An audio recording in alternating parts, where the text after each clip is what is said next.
Sahabat Fresh Juice dimanapun Anda berada.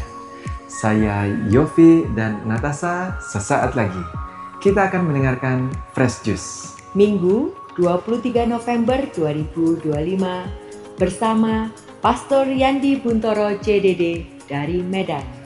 Selamat mendengarkan.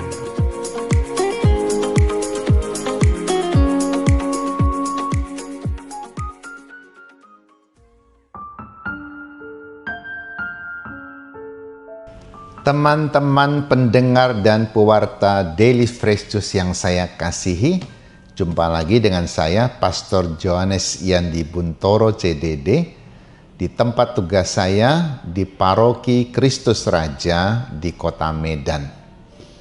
Injil kita pada hari ini diambil dari Injil Lukas bab 23 ayat 35 sampai dengan 43.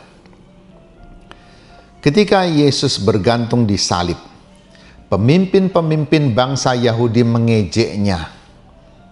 Orang lain ia selamatkan, biarlah sekarang ia menyelamatkan dirinya sendiri jika ia benar-benar Mesias, orang yang dipilih Allah. Juga prajurit-prajurit mengolok-ngolokkan dia. Mereka mengunjukkan anggur asam kepadanya dan berkata, "Jika engkau raja orang Yahudi, selamatkanlah dirimu sendiri." Ada juga tulisan di atas kepalanya, "Inilah raja orang Yahudi." Salah seorang dari penjahat yang digantung itu menghujat Yesus, katanya, "Bukankah engkau Kristus? Selamatkanlah dirimu sendiri dan kami." Tetapi penjahat yang seorang lagi menegur dia, katanya, "Tidakkah engkau takut juga tidak kepada Allah? Padahal engkau menerima hukuman yang sama. Kita memang selayaknya dihukum, sebab kita menerima balasan yang setimpal dengan perbuatan kita. Tetapi orang ini tidak berbuat sesuatu yang salah." Lalu ia berkata kepada Yesus, "Yesus, ingatlah akan daku apabila engkau datang sebagai raja." Kata Yesus kepadanya, "Aku berkata kepadamu, sesungguhnya hari ini juga engkau akan ada bersama-sama aku di dalam Firdaus." Demikianlah sabda Tuhan. Hari ini gereja merayakan Hari Raya Kristus Raja Semesta Alam.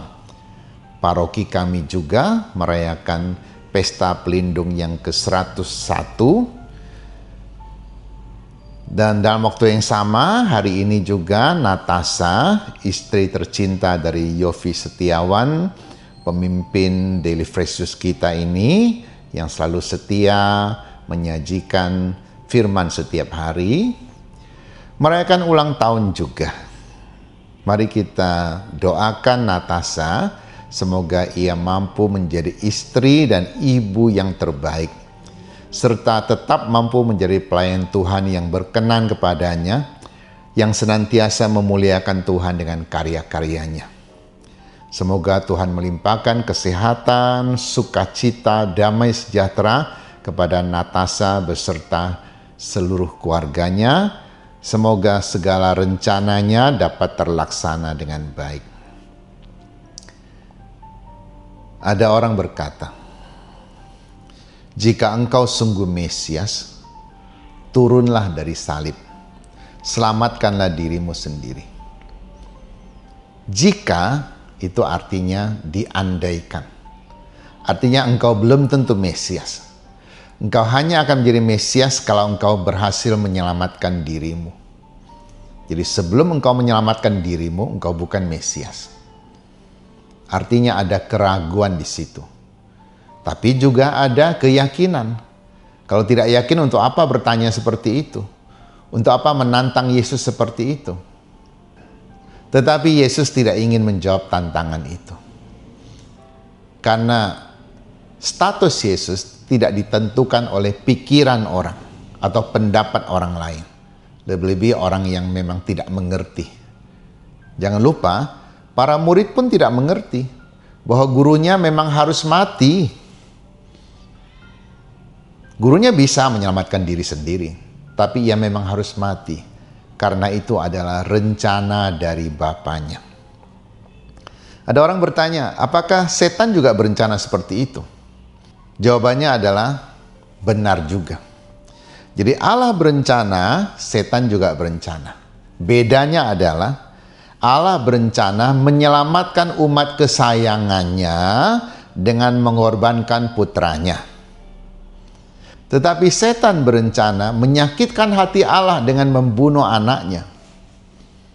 Dan muncullah orang-orang yang bekerja sama dengan setan. Salah satu adalah Yudas, para ahli Taurat, bahkan Pilatus juga termasuk.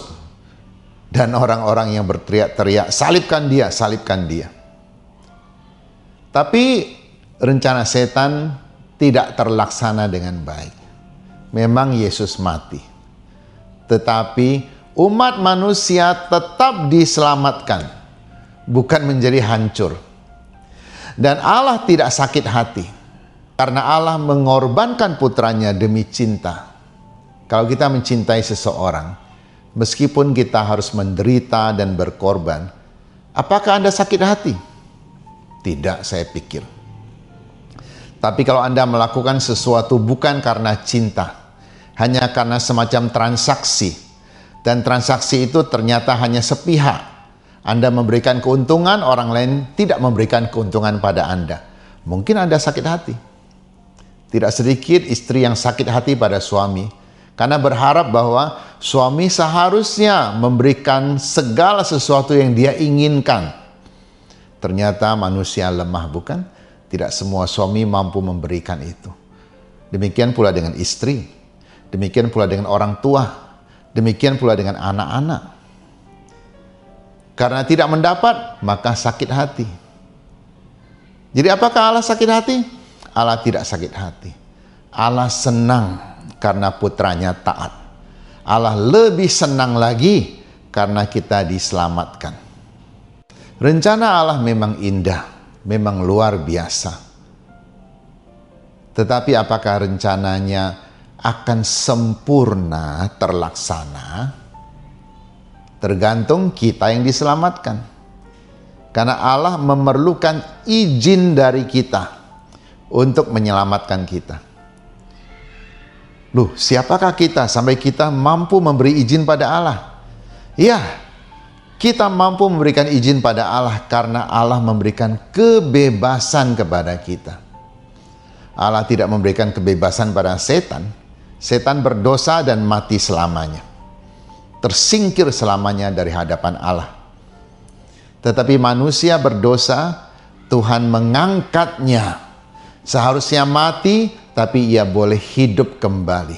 Bahkan hidup yang berkelimpahan.